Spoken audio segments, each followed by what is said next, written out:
Assalamu alaikum wa rahmatullahi wa barakatuh, mes chers frères et sœurs. La dernière fois, nous avions commencé donc la célèbre histoire de la calomnie de Aïcha radiallahu anha qui a eu lieu après la bataille d'El Mouraïsiya, souvenez-vous. Et donc un rappel rapide concernant les différentes dates durant lesquelles donc ces événements ont eu lieu. Une opinion dit que c'est durant la 5e année de la Hijra et une autre la 6e année de la Hijra. Et nous disons que quelle que soit la bonne opinion, cela n'a pas beaucoup d'importance. L'histoire est la même, c'est juste cette anomalie historique qui existe. Que ce soit la 5e ou la 6e année de la Hijra, il n'y a pas un réel ikhtilaf dans l'histoire en elle-même. Maintenant, ce qui est important de comprendre, c'est que l'incident concernant les hypocrites qui a eu lieu juste avant cette histoire a fait qu'ils cherchaient donc une vengeance. Comme nous l'avions dit, Abdullah ibn Ubay voulait se venger après ce qui était arrivé. Et nous avions vu que Allah Azza wa Jal l'avait exposé. Et il est si bas et il est si maléfique qu'il voulait se venger quelle que soit la manière donc. C'est pourquoi l'histoire de la calomnie de Aïcha radiallahu anha a eu lieu parce que Abdullah ibn Ubay ibn Seloul avait vu l'opportunité d'avoir sa vengeance. L'histoire est une histoire bien traumatique, mais l'un des événements intéressants que nous mentionnons concernant l'histoire de la calomnie de Aïcha radiallahu anha sont au fait de deux. La première est que par respect pour Aïcha radiallahu anha, la calomnie elle-même n'est jamais verbalisée. Et c'est vraiment incroyable qu'aucun livre de la Sira ne la mentionne jusqu'à nos jours. D'ailleurs, aucun d'eux mentionne explicitement la calomnie. Et c'est pour le haut respect que les musulmans ont pour le prophète sallallahu alayhi wa sallam. Insulter les femmes du prophète sallallahu alayhi wa sallam reviendrait donc à insulter le prophète sallallahu alayhi wa sallam. Et c'est pourquoi nous, en étant musulmans sunnites, en étant spécialement attachés à Ahl al-Sunnah, nous faisons encore plus attention à la famille du prophète sallallahu alayhi wa sallam.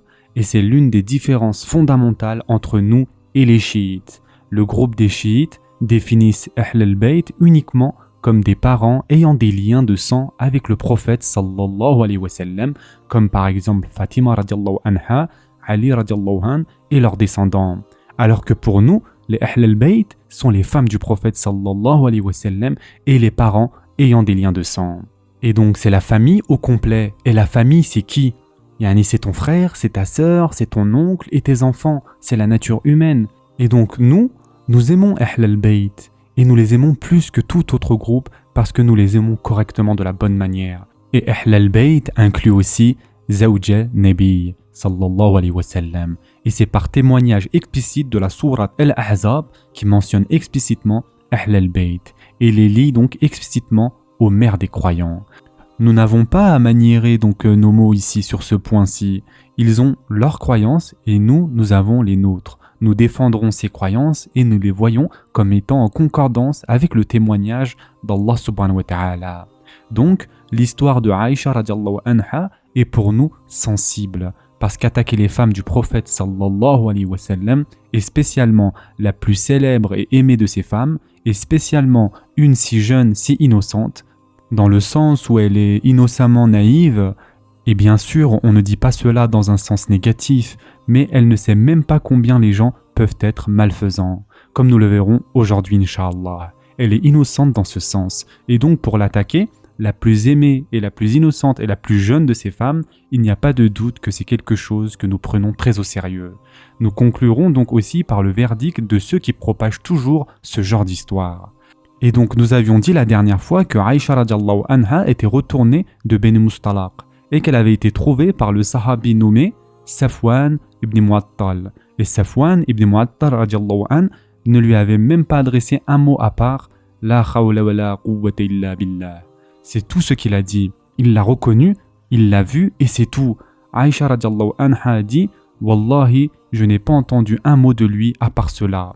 Il a abaissé son chameau et Aïcha radiallahu anha a dit qu'il a tourné son dos et a conduit Aïcha radiallahu anha aussi vite qu'il pouvait pour rattraper la caravane. Et il a rattrapé la caravane avant l'entrée à Médine. À ce moment-là, Abdullah ibn Ubay ibn Seloul était brûlant de colère. Il avait été humilié par Allah Azza wa Jal et par le messager sallallahu alayhi wa sallam. Et il méritait cette humiliation, sans aucun doute. Il avait été exposé par le Coran. Allah Azza wa Jal avait révélé le verset dans le Coran. Ils t'ont juré qu'ils n'y sont pour rien, mais Allah subhanahu wa ta'ala sait qu'ils mentent. C'est dans le Coran, Surat al-Munafiqun. Ils te jurent, Allah témoigne qu'ils mentent. Et comme il a été exposé, ses propres hommes l'avaient abandonné donc, avant même que la caravane ne retourne. Abdullah ibn Ubay a eu l'idée. Aïcha radiallahu anha arrive avec un jeune homme jamais marié. Il n'avait jamais même touché une femme. Il est droit, chaste et honnête. Il n'avait jamais été marié à ce moment-là. Certains disent qu'il s'était marié par la suite et d'autres disent qu'il était mort chéhide sans s'être jamais marié. Il est mort en tant que chéhide et qu'il a été marié ou pas, c'est une différence d'opinion. Mais ce qui est sûr est que jusqu'à ce moment-là, il n'avait jamais été marié. Alors c'est un jeune homme et Abdullah ibn Ubay avait commencé les rumeurs.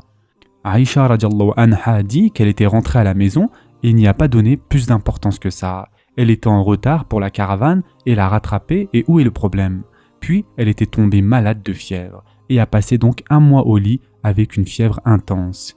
Et elle dit « Personne ne m'a informé de quoi que ce soit. Personne ne m'a dit que les rumeurs se répandaient comme un feu indompté. Je ne savais absolument rien. La seule chose qui m'avait apporté un peu de doute est que le prophète, sallallahu alayhi wa sallam, n'était pas ouvert à moi comme il l'était auparavant. Yani, il n'était pas aussi libre avec moi qu'il l'était. Il venait me rendre visite, demander ma santé et il partait. Et c'est la seule chose qui l'a dérangé. Que se passe-t-il? Pourquoi le prophète sallallahu alayhi wa sallam ne la traite pas comme il avait l'habitude de le faire? Son usuelle gentillesse n'émanait plus de lui et c'est la seule chose qui a mis un peu de suspicion en elle. Mais bien sûr, Aïcha radiallahu anha n'avait pas du tout réalisé combien diaboliques ils étaient. Et cela nous montre combien elle était innocente. Et cela nous montre aussi, et nous le verrons à travers donc ces différents épisodes, l'humanité du prophète sallallahu alayhi wa sallam. La confusion que lui-même sallallahu alayhi wa sallam avait, c'est un être humain. Et lui aussi il a des émotions, il a des sentiments, c'est un être humain. Et quand les munafiqoun avaient commencé à répandre donc ce qu'ils ont répandu, il était perturbé et dérangé et ne voulait pas confronter Aïcha radiallahu anha parce qu'elle était enfiévrée. Mais bien sûr, son instinct lui disait qu'elle était innocente de ces accusations et il voulait la défendre et il va le faire comme nous allons le voir. Mais la nature humaine est ce qu'elle est. Alors il ne lui montre pas le même genre d'attention qu'auparavant. Seulement, une épouse saurait si quelque chose ne va pas, n'est-ce pas? Yani, s'il y a quelque chose qui cloche, elle va s'en rendre compte. Et Aïcha radiallahu anha dit, après avoir guéri, 1 mois est passé donc, et elle est guérie maintenant. Une fois que je suis sorti avec Mistah, à l'endroit où nous avions l'habitude de nous soulager, Aïcha radiallahu anha explique alors et clarifie à son audience, nous n'allions aux toilettes qu'une fois toutes les quelques nuits. Et c'était avant le temps où les gens avaient commencé donc à construire des toilettes à l'intérieur des maisons. Nous étions des Arabes. Elle dit que même de son temps, les coutumes avaient commencé à changer. Les Arabes dédaignent construire des toilettes à l'intérieur de la maison.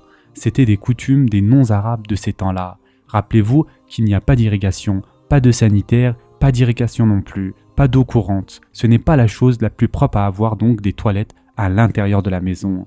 Quand Aïcha radiallahu anha est morte, ses coutumes avaient changé. Et elle est morte en l'an 56 de la Hijra.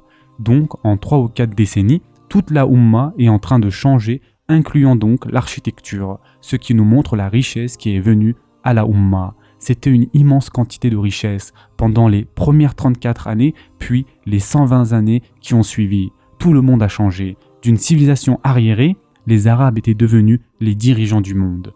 Ce sera un changement instantané.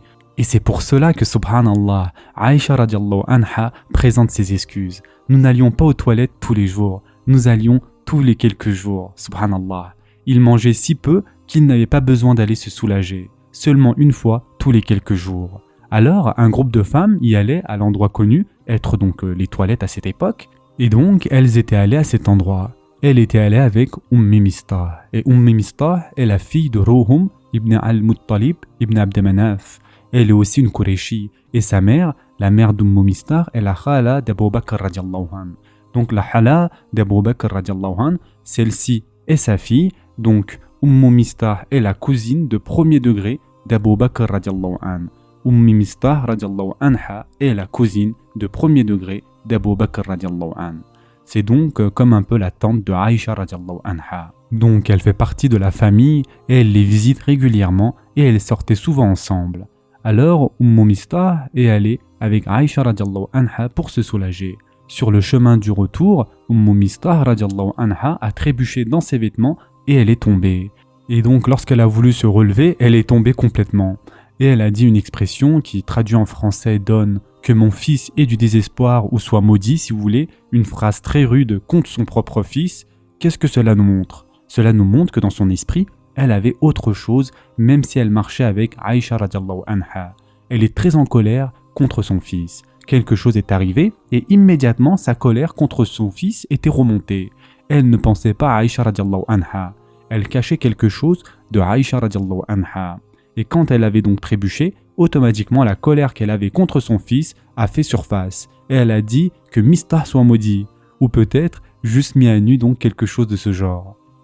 Et donc Aïcha radiallahu anha a dit « Wayhaki, comment peux-tu maudire ton propre fils? Comment peux-tu dire cela concernant Mistah alors qu'il était témoin de la bataille de Badr ?»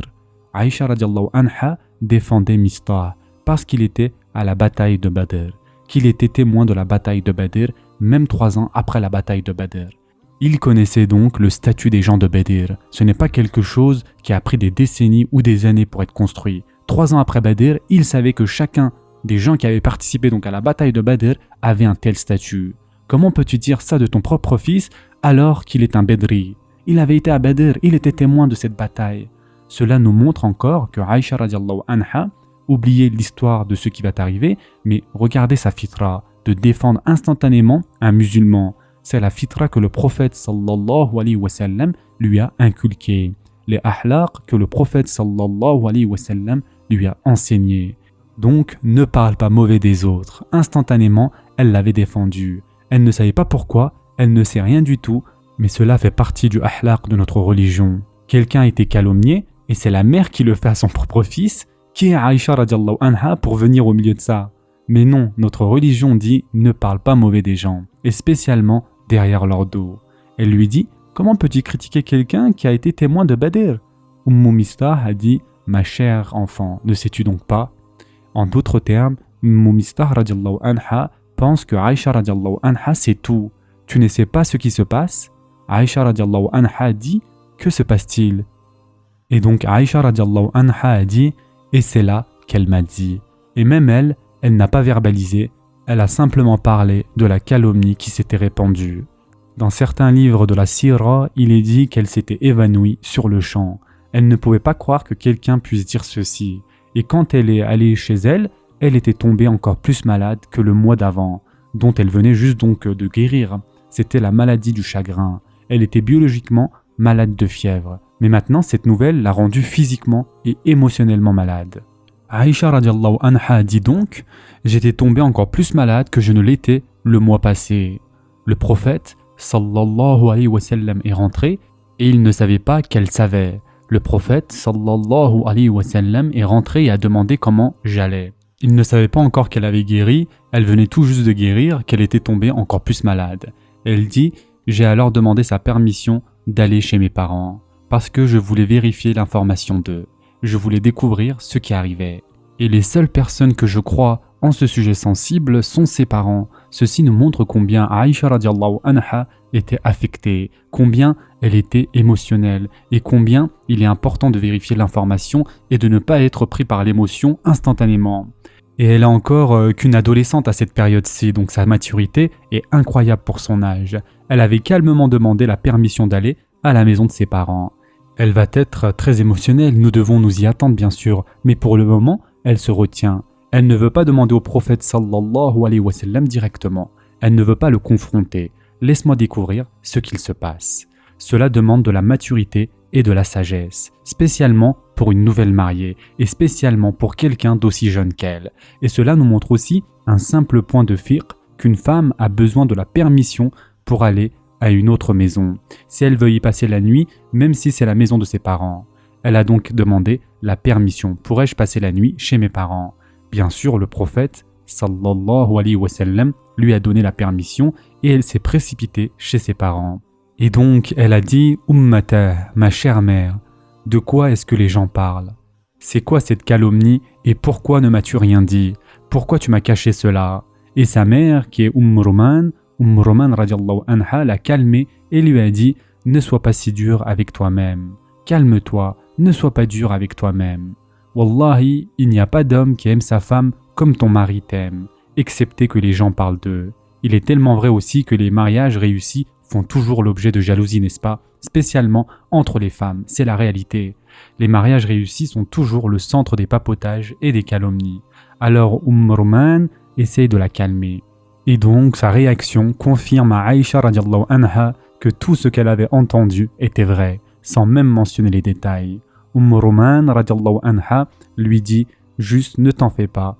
Elle n'a pas nié, elle essaye simplement de rejeter. La première réponse d'Aïcha radiallahu anha était subhanallah, les gens ont réellement dit ça. Encore une fois, elle n'arrive pas à réaliser.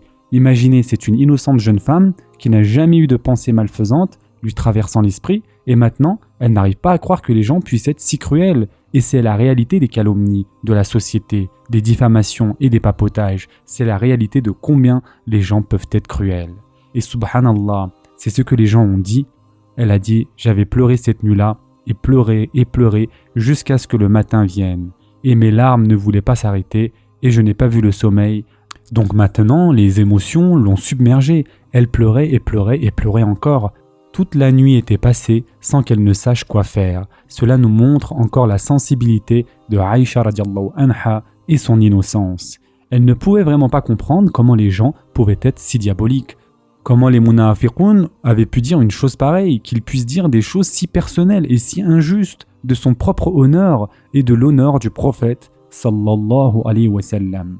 Et Aïcha radiallahu anha explique celui qui s'est chargé de la phrase qui se trouve dans le Coran Walladhi tawalla kibrahu, et c'est dans le Coran, et de manière métaphorique c'est traduit comme celui qui s'est chargé de cela, celui qui était la cause de toute cette calomnie. La personne principale qui l'a suscité, et bien sûr le Coran ne le mentionne pas de nom évidemment, Aïcha radiallahu anha dit Walladhi tawalla kibrahu. Elle a pris cette phrase du Coran et elle explique de qui il s'agit. C'était bien sûr de Abdullah ibn Ubay ibn Seloul. Elle le mentionne par nom et c'est au fait dans la sira du Coran, parce qu'elle cite le Coran et elle dit qu'il s'agit de Abdullah ibn Ubay ibn Seloul et certains de ses partisans des Khazraj. Abdullah ibn Ubay ibn Seloul était des Khazraj. C'est pourquoi la plupart des munafiqoun, ses partisans, sont de la même tribu et c'était donc les Khazraj. Cela ne veut pas dire que les Khazraj étaient mauvais ou pires que les Aws, mais juste parce que Abdullah ibn Ubay était un Khazraji, alors bien sûr, qui va le suivre, sachant qu'il était le dirigeant des Khazraj, la majorité serait bien sûr des Khazraj. Puis elle dit, et 3 autres des Sahaba l'ont suivi aussi. Et nous parlerons un peu d'aujourd'hui. Il s'agit de Mistah, le fils d'Ummu Mistah, Mistah, celui qu'elle avait maudit, et c'est le cousin au 2e degré de Aïcha radiallahu anha. Il y avait aussi Hamama binti Jahsh et Hassan ibn Thabit. Ces 3 étaient les seuls des Sahaba non munafiqoun qui étaient coupables de papotage. Ils n'étaient pas coupables d'avoir suscité cette rumeur, ils n'étaient, astaghfirullah, coupables d'avoir inventé ce mensonge bien sûr, mais ils étaient tombés dans le piège dans lequel nous tombons tous, et ce qui est donc de raconter les commérages, répandre les nouvelles, avez-vous entendu ceci, avez-vous entendu cela, savez-vous ce qui est arrivé? Et c'était donc de cela qui étaient coupables ces 3 Sahaba, yani de répandre la nouvelle, pas de l'inventer. Attention, il faut faire très attention. La khawla wa la quwwata illa billah. Vous pensez que Hassan ibn Thabit va inventer ceci? Mais il avait succombé, ils étaient faibles et avaient commencé à faire des commérages. Savez-vous ce que les gens disent? Ils ne l'ont pas inventé, ils disaient la vérité. C'est-à-dire que les gens disaient ceci, que les munafiqoun le disaient.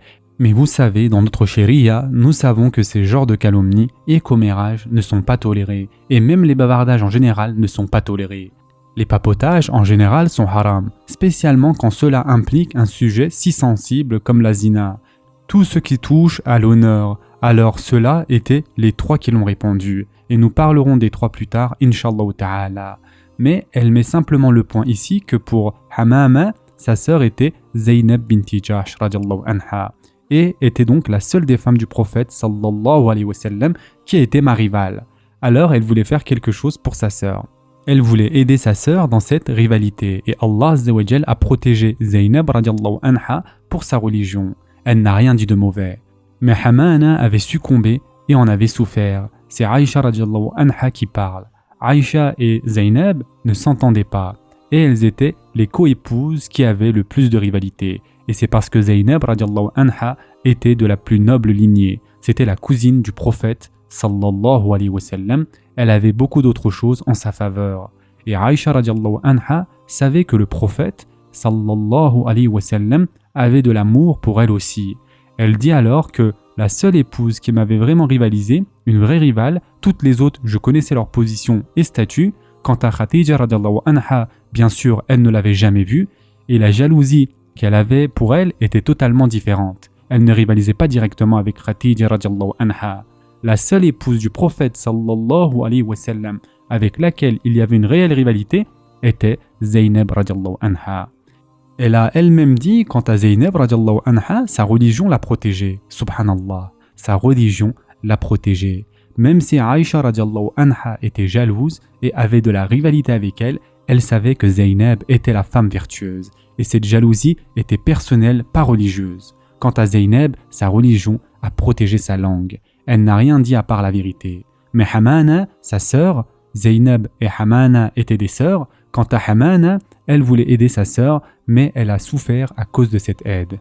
Elle voulait l'aider, mais elle en a souffert. Ceci nous montre un nombre de choses importantes. Premièrement, concernant Abdullah ibn Ubay ibn Seloul, le rapport d'Aïcha radiallahu anha était explicite que c'était lui qui avait commencé cela. Et c'est un point sur lequel tous les savants de la Sira sont d'accord. Aussi, nous trouvons ici un problème de tribalisme. La seule raison pour laquelle la majorité des munafiqoun étaient des Khazraj, ce n'est pas parce que les Khazraj étaient mauvais, mais parce que Abdullah ibn Ubay était mauvais. Regardez comment une seule personne a ramené tant de dommages à sa propre tribu, à son propre peuple. Et ceci est la cause du tribalisme, la seule raison pour laquelle ils l'avaient suivi est qu'ils étaient de la même tribu. Il était aussi leur dirigeant durant les jours de la Jahiliya, et les Aws n'avaient pas d'équivalent. Tous les dirigeants des Aws avaient été tués durant les guerres des Bou'at, avant la Jahiliya. Durant les jours de la Jahiliya, les guerres de Bou'at, ils n'avaient donc pas d'équivalent. Et cela nous montre le diabolisme du tribalisme, que les munafiqoun suivaient simplement les leurs. Aïcha radiallahu anha continue en disant que le prophète sallallahu alayhi wa sallam avait ces jours-là, elle l'a appris donc par la suite, elle ne savait pas au début qu'il avait déjà appelé le témoignage de certains membres de la famille, il avait appelé donc Ali ibn Abi Talib radiallahu anhu et Usama ibn Zayd radiallahu anhu. Les deux sont pratiquement de la famille du prophète sallallahu alayhi wa sallam. Ali ibn Abi Talib radiallahu anhu est son beau-fils, c'est son cousin, c'est quelqu'un qui a grandi dans la maison de Khadija radiallahu anha. Il passait presque tous les jours à la maison du prophète sallallahu alayhi wa sallam. Quant à Usama radiallahu anha, il est pratiquement né dans la maison du prophète sallallahu alayhi wa sallam. Et son père était le fils adoptif de Zayd ibn Harissa et sa mère Ayman était la femme qui s'était occupée du prophète sallallahu alayhi wa sallam quand il était bébé, puisque Ayman est l'esclave de Amina. C'était une jeune fille à ce moment-là. Alors, une fois que le prophète sallallahu alayhi wa sallam est né, Ayman s'était occupée de lui et elle ne l'avait pas allaité, mais elle s'occupait de lui, ce que nous appellerions donc de nos temps une nounou, quelqu'un qui s'était occupé du prophète sallallahu alayhi wa sallam. Et aucune femme n'était plus proche du prophète sallallahu alayhi wa sallam Ayman de l'ancienne génération. Ayman s'était mariée de Zayd ibn Harissa et les deux ont eu Usama ibn Zayd. Alors son père et sa mère étaient les deux aimés par le prophète sallallahu alayhi wa sallam. C'est pourquoi le surnom de Usama était Hibbu Nabiyya. Hibbu Nabi ibn Hibbu Nabi, l'aimé fils de l'aimé. Il était aimé et son père l'était aussi.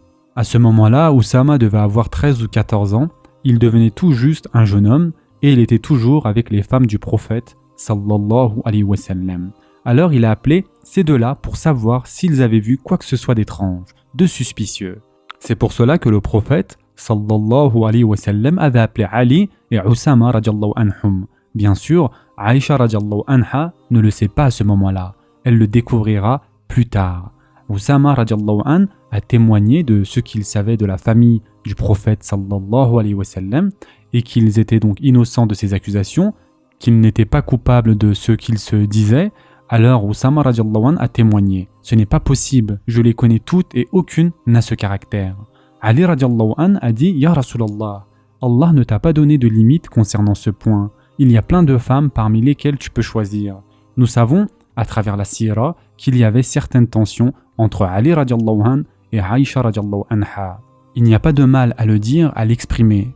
Après tout, ils sont tous humains. Mais Aïcha radiallahu anha et Ali radiallahu anhu n'ont jamais dépassé les limites. Ali radiallahu anhu dit la vérité ici. Et tout ce qu'il dit est « Ya Rasulallah, si tu as des doutes, Allah t'a donné le droit de te marier de toute femme que tu veux. » Puis, il a dit « Si tu veux connaître son caractère, pourquoi n'appelles-tu pas sa servante Barira. Barira serait mieux que nous. » Et c'est vrai, l'on peut dire Aïcha radiallahu anha n'était pas très heureuse du témoignage de Ali radiallahu anhu. Parce que Ali radiallahu anhu ne l'a pas clairement défendu comme Oussama radiallahu anhu l'avait fait. Oussama radiallahu anhu a dit « Ce n'est pas possible que ce soit vrai. Et je n'ai jamais rien vu de douteux. » Mais la réponse de Ali radiallahu anhu était un peu vague. Ali radiallahu anhu dit « Tu sais, le monde est plein de femmes. Si tu veux pas celle-ci, tu peux en avoir une autre. Mais si tu as un quelconque doute, appelle Barira. » Et donc Ali radiallahu anhu disait la vérité. Il n'y a rien d'incorrect dans ce qu'il a dit. Mais nous savons que Ali radiallahu anhu et Aïcha radiallahu anha avaient des problèmes mineurs et cela se manifestera plus tard durant la bataille du chameau. Pourtant tous les deux se traitent d'une manière respectable et islamique, comme est la position d'Ahl al-Sunnah wal Jama'a. Ali radiallahu anhu a donc dit « Appelle Barira ». Alors le prophète sallallahu alayhi wa sallam a appelé Barira. Et Barira était une servante libre. C'était une esclave qui appartenait à une autre famille. Aïcha radiallahu anha l'avait achetée avec son propre argent et l'avait libérée fi sabilillah. Et donc Barira était si contente qu'elle était devenue une servante, plus une esclave, d'accord? Faut faire la distinction entre servante et esclave. Aïcha radiallahu anha l'avait libérée, mais Barira aimait tellement Aïcha radiallahu anha et elle voulait lui montrer sa loyauté qu'elle est devenue une servante pour Aïcha radiallahu anha. Elle vit donc avec Aïcha radiallahu anha et prend soin d'elle. Et elle n'est pas non plus très âgée, elle est jeune. Alors le prophète sallallahu alayhi wa sallam a appelé Barira. Et Barira tremblait parce qu'elle allait devoir témoigner. Barira était terrifiée. Elle ne sait pas quoi dire parce qu'elle avait peur, elle bafouillait et bégayait. Parce que le prophète sallallahu alayhi wa sallam l'interroge directement. Et il a dit sallallahu alayhi wa sallam à Barira, Ya Barira, as-tu vu quoi que ce soit d'Aïcha radiallahu anha qui pourrait être douteux? Quoi que ce soit qui te donnerait un petit doute dans son caractère et ses manières. Barira, dans son entière honnêteté, était un témoin ici. Elle doit mentionner les fautes. Alors elle a dit Wallahi ya Rasulallah, je n'ai rien vu d'elle à part. Elle va donc mentionner maintenant le grave péché que Aïcha radiallahu anha avait commis. Et quel est donc ce péché? Parfois, ya Rasulallah, elle était supposée pétrir la pâte et elle s'endormait. Alors la chèvre venait et mangeait la pâte alors qu'elle était supposée la pétrir. La khawla wa la quwwata illa billah. Le seul péché que j'ai vu et qui est arrivé, c'est celui-ci. Wallahi, tu ne sais pas si tu dois rire ou pleurer. Elle était terrifiée, elle veut être honnête. Vous voulez connaître tout type de péché, tout genre de doute, ya Rasulallah, la chèvre a mangé cette pâte. Parce qu'elle s'était endormie. Et donc c'était le péché de Aïcha radiallahu anha, subhanallah. Cela nous montre, wallahi, non seulement l'honnêteté de Barira, vous pouvez même être désolé pour Barira ici. Mais l'innocence de Aïcha radiallahu anha est démontrée même dans ce péché, qu'elle doit faire exception de ceci et dire que c'est le crime dont elle est coupable. Nous apprenons aussi ici que c'est de la nature humaine qu'une personne se retourne vers ses proches amis et familles pour un avis. Même notre prophète, sallallahu alayhi wa sallam, il est allé vers ses proches parents pour avoir un avis. Et donc c'est pour cela qu'il a convoqué Ali et Oussama radiallahu anhum. Les deux sont beaucoup plus jeunes que lui. Oussama radiallahu anhu est tout juste un adolescent.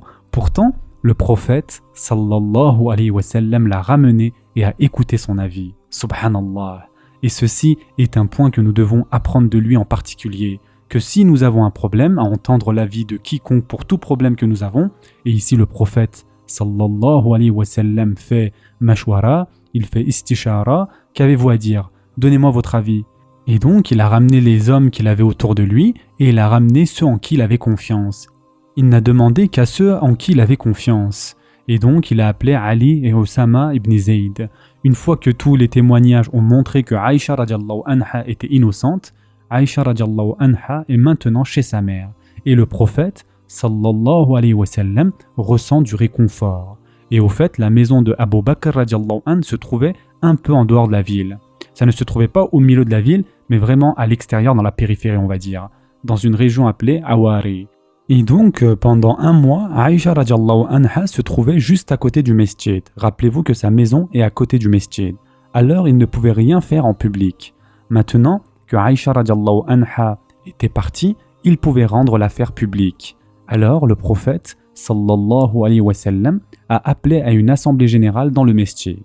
Aïcha radiallahu anha ne s'y trouvait pas, bien sûr. Si elle avait été là-bas, elle aurait tout entendu. Aïcha radiallahu anha est chez sa mère. Alors il appelle donc une assemblée générale, tout le monde avait entendu la rumeur, mais personne n'avait confronté le prophète sallallahu alayhi wa sallam avec.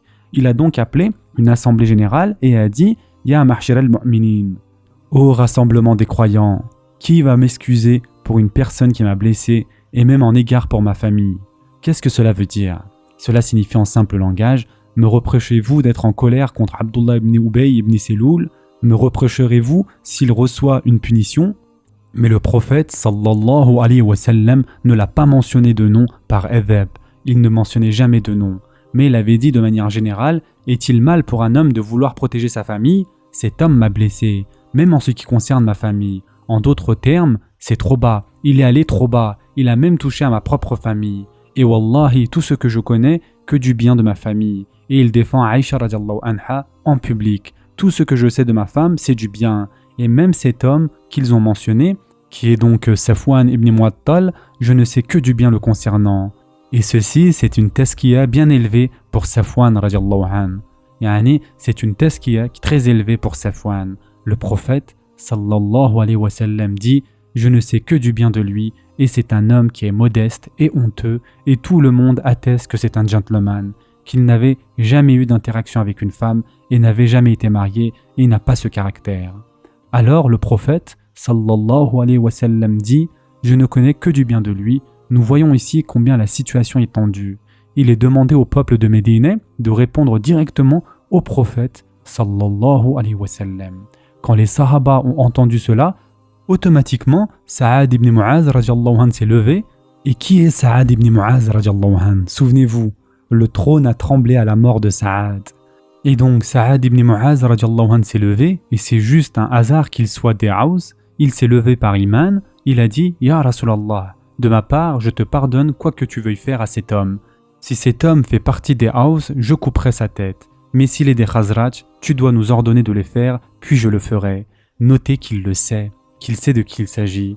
On voit ici de plus que la Jahiliya est toujours dans leur esprit. S'il est des Aws, je m'en chargerai, ne t'en fais pas. Mais s'il est des Khazraj, tu ordonnes et je le fais. Subhanallah, bien sûr, il n'est pas des Aws, il est des Khazraj. Et donc, dès que Saad ibn Mu'az radiallahu anhu a dit cela, Saad ibn Ubada, qui est un autre Saad, un autre célèbre Saad, mais ce Saad ibn Ubada fait partie des Khazraj. Et il s'est levé colérique et a dit « Qadabta wallah, tu mens. Qadabta » ici ne veut pas dire vraiment mentir, mais plutôt pas dire la vérité. C'est une erreur. Wallahi, tu ne le tueras pas et tu ne pourras pas le tuer.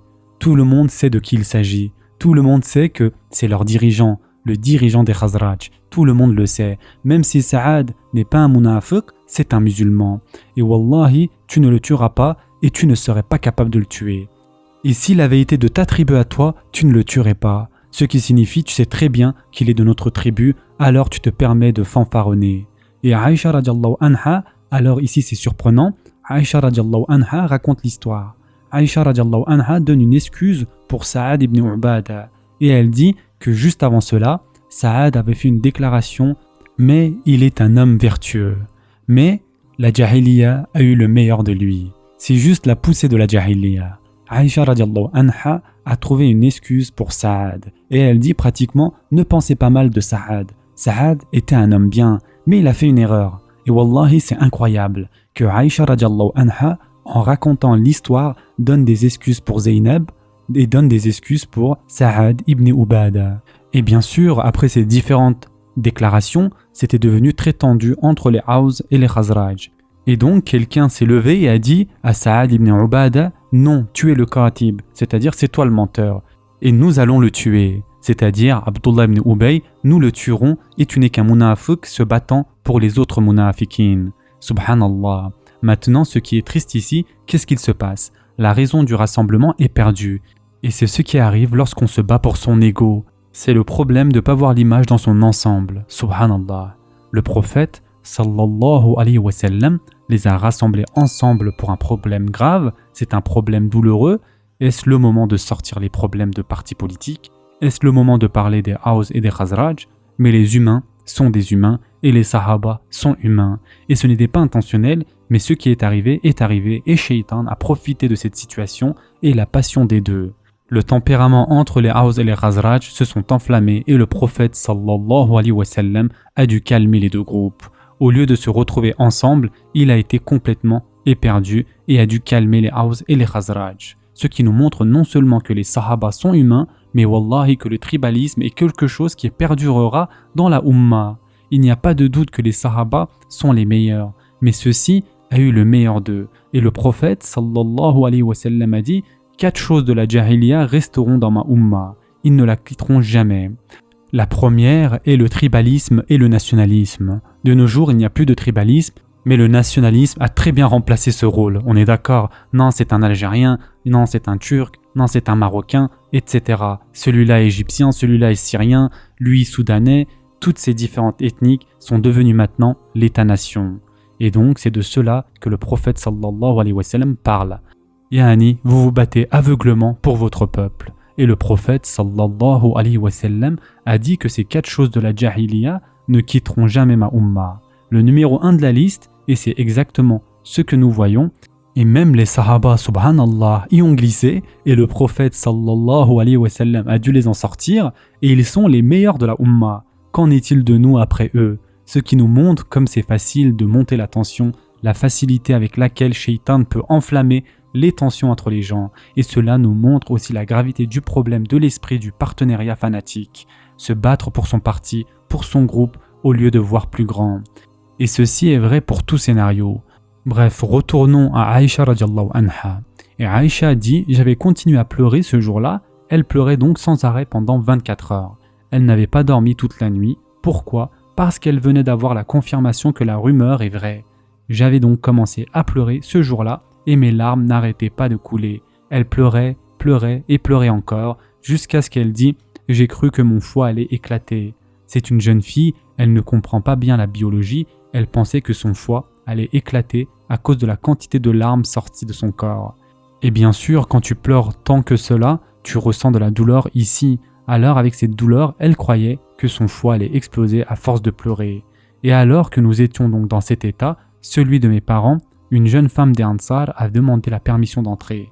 Elle s'est assise avec moi et a commencé à pleurer aussi avec moi. Subhanallah, c'est ce qu'on appelle la solidarité féminine. Elle voulait juste montrer sa sympathie. Parfois, tout ce dont tu as besoin pour faire exprimer ta sympathie est d'être physiquement présent avec la personne et montrer votre chagrin tout comme eux. C'est parfois la meilleure manière de montrer la sympathie et c'est pourquoi cela fait partie de notre sunna que quand quelqu'un est dans une situation traumatique ou que quelqu'un est mort, vous rendez visite à cette personne juste pour exprimer de la sympathie. Et la nature humaine fait que quand il y a plusieurs personnes rassemblées pour la même cause, cela permet de partager donc cette sympathie entre ces différentes personnes. Cela rend les choses plus faciles. Alors cette femme Ansari avait entendu ce qui s'était passé et elle sait que Aïcha radiallahu anha est chez ses parents, alors elle vient la voir. Nous ne connaissons pas cette femme, nous ne savons pas son nom, mais on sait juste qu'elle voulait juste soulager la douleur. Et donc tout ce qu'elle a fait, c'est qu'elle a commencé à pleurer avec elle.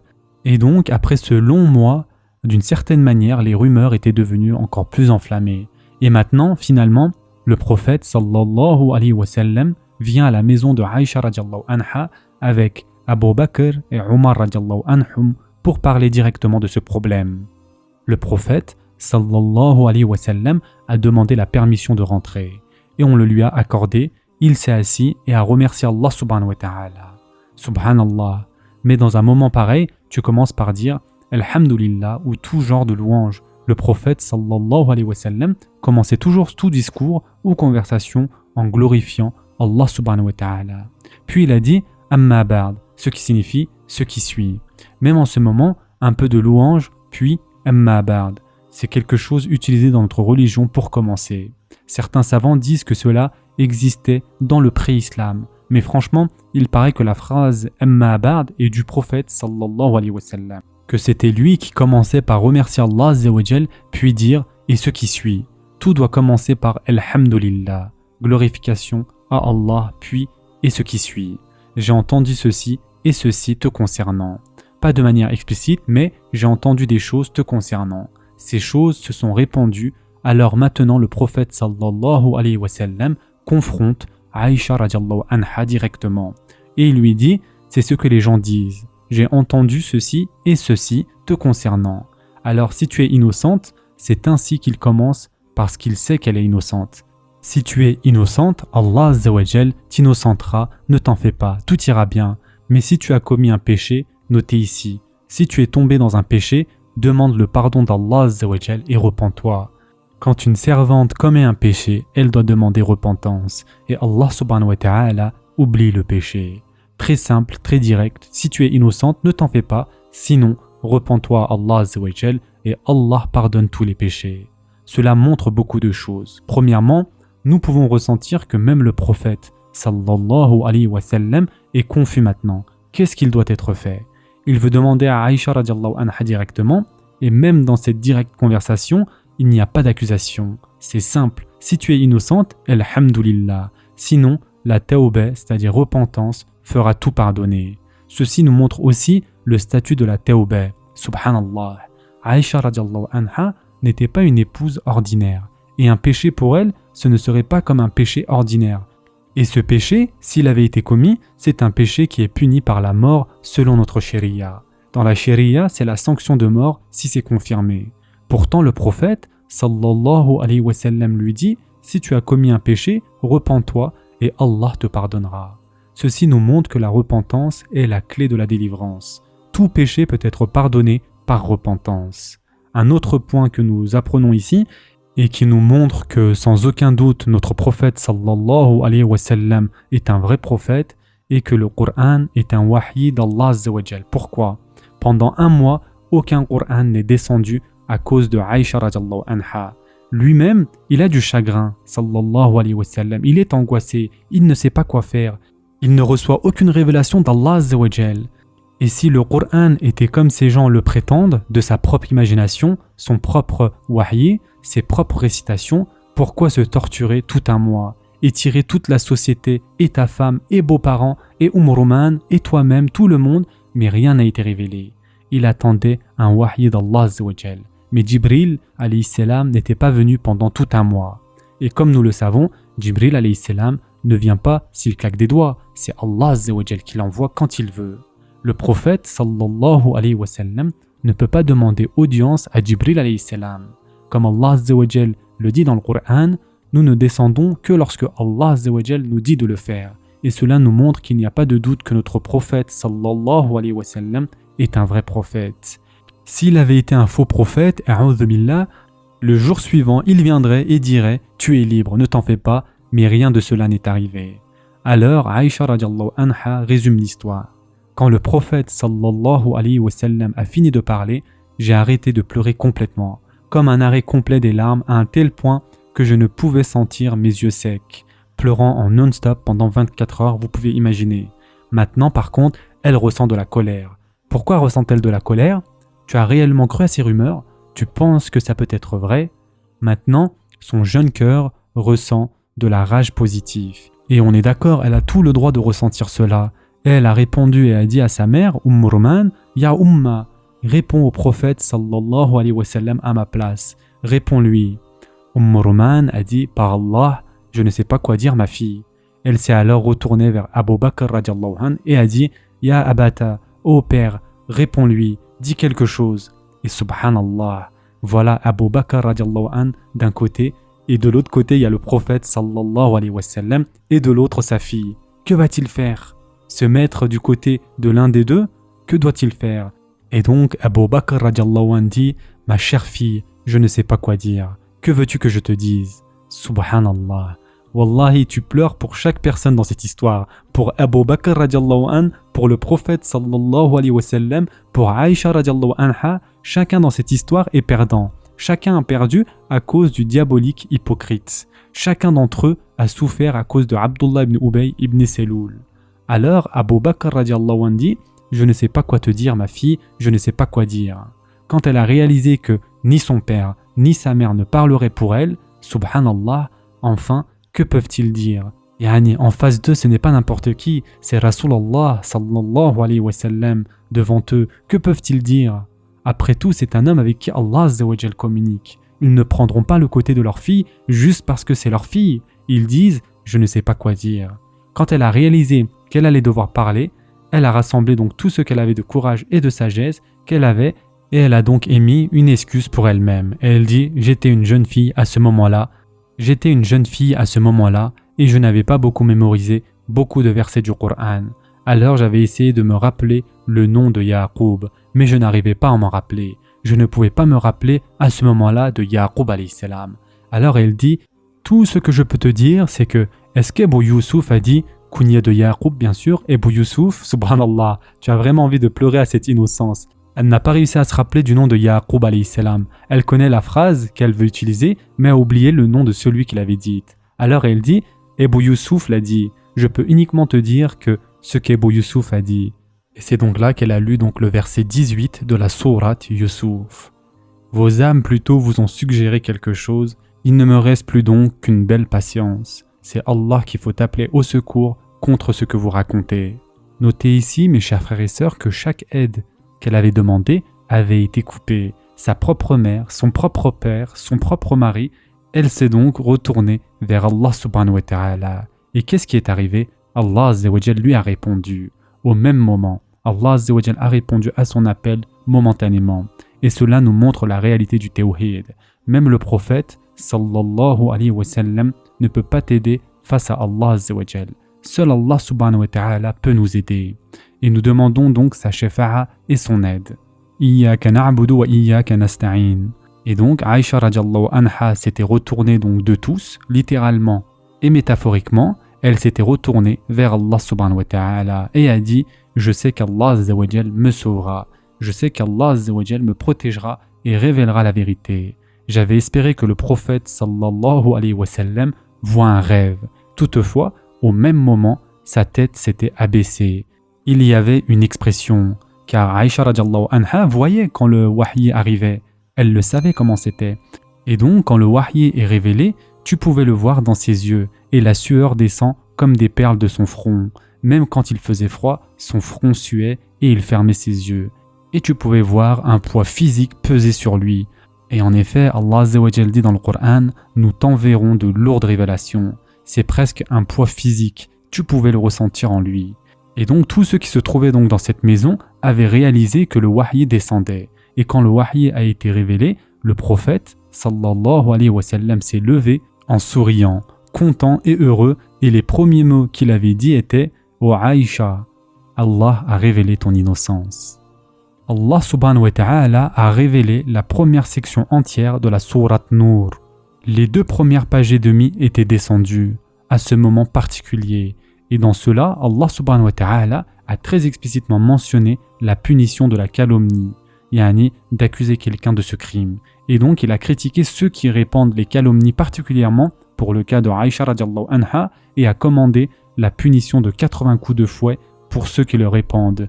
Puis Allah azza wa jalla a dit « Celui qui a été la cause de ceci, il devrait avoir la pire de toutes les punitions. » Yawm al-Qiyamah. Alors quand le prophète sallallahu alayhi wa sallam a dit cela, Roman a dit « Oh Aïcha, lève-toi et remercie le prophète sallallahu alayhi wa sallam. Lève-toi et remercie-le. » Aïcha radiallahu anha était toujours blessée et elle a dit « Non, wallahi, je ne me lèverai pas pour lui. Je remercie Allah subhanahu wa ta'ala pour avoir révélé ce Coran. » Yani, elle dit, elle est bien sûr toujours sous le choc, elle dit « Je remercierai Allah subhanahu wa ta'ala pour ceci. » Et cela nous montre aussi la joie que le prophète sallallahu alayhi wa sallam a ressentie. Il était content, il rigolait de joie qu'Allah subhanahu wa ta'ala ait révélé donc le Coran pour Aïcha radiallahu anha. Et Aïcha radiallahu anha a dit « Allah azza wa jal a révélé la sourate An-Nur concernant mon innocence. La première partie concerne principalement Aïcha radiallahu anha. Puis, il y a les sujets de calomnie, bavardage et diffamation. Aïcha radiallahu anha dit « Abu Bakr radiallahu an avait l'habitude de donner sadaqa à son cousin Mistah, son cousin de 2e degré Mistah. parce qu'il était de la famille et qu'il était pauvre. C'était un Badri. Après que Mistah ait répandu ces rumeurs, Abu Bakr radiallahu anhu a dit « Wallahi, je ne lui donnerai plus un centime ». Il donnait de l'argent à Mistah, en retour Mistah fait ceci. Alors Abu Bakr radiallahu anhu a dit « Wallahi, je ne lui donnerai plus un centime ». Allah Azza wa Jal a révélé dans la sourate An-Nur, le verset 22, « Et que les détenteurs de richesses et d'aisance parmi vous ne jurent pas de ne plus faire des dons aux proches, aux pauvres et à ceux qui émigrent dans le sentier d'Allah, qu'ils pardonnent et absolvent. N'aimez-vous pas qu'Allah vous pardonne? Et Allah est pardonneur et miséricordieux. » Subhanallah. Allah Azza wa Jal dit à Abu Bakr radiallahu anhu, ne fais pas de promesse de ne pas faire de bien. Ne dis pas Wallahi, je ne donnerai plus mon argent. Au muhajir, au masakin, toutes ces caractéristiques se trouvent dans Mistah. Il est muhajir et miskin. Et donc Allah Azza wa Jal dit, ne fais pas de promesse que tu ne l'aideras plus, ne fais pas cette promesse. Mais plutôt, donne l'autre jour, pardonne et oublie. N'aimez-vous pas qu'Allah vous pardonne? Et si Allah gardait le hisab, comme tu gardes le hisab, où serions-nous? Wallahi, où serions-nous? Alors, Abu Bakr radiallahu anhu dit, Wallahi, je lui donnerai tant que je suis en vie.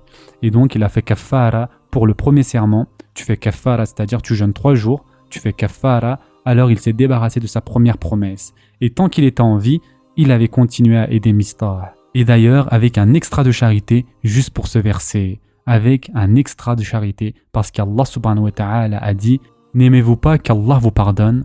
Et donc, aussi longtemps qu'il a vécu, il avait continué à lui donner plus que ceux qu'il lui donnait avant. Subhanallah, quelle religion est-ce, dites-moi? Sa fille est blessée de cette manière et pourtant, il avait continué à payer Mistah pour le restant de sa vie. Et Aïcha radiallahu anha dit, elle mentionne l'histoire de Zaynab binti Jahsh radiallahu anha, que le prophète sallallahu alayhi wa sallam a aussi questionné Zaynab binti Jahsh me concernant. Et Aïcha radiallahu anha dit que sa religion l'a protégée. Ô messager d'Allah, Wallahi, je ne connais de Aïcha radiallahu anha que du bien. Même si elle ne s'entendait pas, il y avait beaucoup de rivalité, ce qui est attendu entre les femmes dans cette situation et scénario. Pourtant, elle n'a rien dit de mal, elle a dit « Je ne connais que du bien de Aïcha radiallahu anha ». Et Urwa, qui était l'un des narrateurs de Aïcha radiallahu anha, Urwa dit qu'Aïcha radiallahu anha n'acceptait jamais que quelqu'un dise du mal de Hassan ibn Thabit, qui était aussi l'un de ceux qui ont répandu la rumeur. Et Allah Azza wa Jal a révélé dans le Coran que ceux qui ont répandu cette rumeur devraient être fouettés 80 fois. Alors Hassan ibn Thabit, Hamana binti Jahsh et Mistah ont tous les trois été fouettés pour cette punition. Et cette punition était parce qu'ils l'avaient répandue. Ils l'ont simplement répandue. Quant au munafiqun et celui qui en était l'origine, ils seront laissés. Pourquoi? Les savants disent que c'est parce que Allah Azza wa Jal ne voulait pas diminuer leur châtiment dans l'autre vie. Alors il les a laissés sans châtiment dans cette vie, afin que dans la vie d'après, ils auront tous la part du châtiment, parce que dans la justice infinie d'Allah Azza wa Jal, s'ils avaient été punis pour cette calomnie dans ce monde, il ne les aurait pas pleinement punis dans l'autre monde. Mais Allah Azza wa Jal voulait être sûr qu'ils auraient toute la part de châtiment, c'est pourquoi seuls les vertueux avaient été punis dans ce monde. Donc pour Hamana, Hassan et Mistah, nous ne dirons rien de mal les concernant. Seulement radiallahu anhum. Ils ont fait une erreur, certes, et leurs erreurs, wallahi, chacun de nous est coupable de cette erreur. Mes chers frères et sœurs, soyez sûrs de vous préserver de ceci. Quelle était cette erreur? Oh, vous connaissez les dernières nouvelles? Connaissez-vous les dernières rumeurs? Avez-vous entendu ceci? Avez-vous entendu cela? C'est dans ceci qu'ils étaient tombés. Ils n'avaient pas, astaghfirullah, créé ceci par eux-mêmes, ils sont loin de ça, mais dans des rassemblements et occasions, ils avaient répandu la nouvelle. Et comme ils avaient répété cette rumeur, ils ont eu cette punition. Et Aïcha radiallahu anha a dit, on va s'arrêter là-dessus, Aïcha radiallahu anha a dit, quant à l'homme qu'ils avaient accusé, c'est-à-dire Safwan ibn Mu'attal, il avait lui-même juré par Allah, il avait commencé à parler de lui, il a juré par Allah Azza wa Jal, subhanallah, je jure par celui qui m'a donné la vie, que je n'ai jamais relevé le voile d'une femme de toute ma vie. C'était un homme vertueux, et il n'était toujours pas marié à ce moment-là. Et concernant s'il s'est marié ou pas, la plupart des savants disent qu'il ne s'est jamais marié et qu'il est mort shahid durant la bataille d'Arménie. En l'an 18 de la Hijra, il est mort en l'an 18 durant la bataille en Arménie. Et en fait, une importante histoire aussi a eu lieu ici, c'est que Safwan a entendu que Hassan disait ceci. Safwan a alors pris son épée et a frappé avec Hassan. Pas du côté aiguisé bien sûr. Hassan est tombé du coup et la famille de Hassan et sa tribu sont venus pour attaquer Safwan. Et ils ont fait ceci et cela. Ils ont essayé d'avoir leur vengeance parce qu'il avait frappé Hassan. Et donc ce qui s'était passé a été rapporté donc devant le prophète sallallahu alayhi wa sallam et c'est tout simplement incroyable. Wallahi, c'est incroyable. Parce qu'en fin de compte, Safwan est en colère pour une raison légitime, mais il a frappé et blessé Hassan. Et dans la charia, peux-tu prendre ta vengeance seul? Non. Et c'est de sa propre femme dont ce problème s'agit. Mais le prophète sallallahu alayhi wa sallam a statué pour Hassan contre Safwan. Puis il lui a dit « Oh Hassan, pardonne-lui, pardonne-lui, ahsin ya Hassan, pardonne-lui ». Alors Hassan a dit « Je lui pardonne ». Et Hassan a reçu comme cadeau un jardin comme récompense pour sa blessure. Regardez combien notre religion est juste, subhanallah, c'est incroyable, wallahi, n'est-ce pas? Hassan était coupable, mais il ne devait pas être puni en dehors du système normal. Alors quand Safwan a appliqué lui-même sa loi, la loi n'était plus de son côté. N'est-ce pas incroyable la justice islamique qu'au fait Hassan ait été récompensé d'un jardin comme dédommagement? Le prophète sallallahu alayhi wa sallam n'a pas voulu frapper Safwan. Il lui a dit pardonne-lui parce qu'en fin de compte Hassan sait qu'il est coupable de faire cela. Il lui a donc pardonné et en contrepartie il a eu un jardin. Il a reçu un jardin de Safwan pour cette infraction. Techniquement, Hassan aurait pu demander de rendre l'appareil en frappant. C'est la loi islamique. Un œil pour un œil et une dent pour une dent. Il aurait pu demander pareil, mais il a pardonné et a eu ceci en contrepartie. Le point final est que, mes chers frères et sœurs, comme nous l'avons mentionné, le statut et l'honneur de Aïcha radiallahu anha étaient très élevés. Et en effet, Allah azza wa jalla avait libéré des 7 cieux. Plus de 25 versets du Coran sont descendus concernant Aïcha radiallahu anha. Elle est donc la pure et fille du pur, et l'innocente fille de l'innocent. Et elle est la siddiqa, fille du siddiqou. Alors toute personne qui l'accuserait d'immoralité, cette personne dépasserait les limites de l'islam. On va s'arrêter ici pour aujourd'hui. En attendant, prenez soin de vous mes chers frères et sœurs, et à très prochainement, Inch'Allah.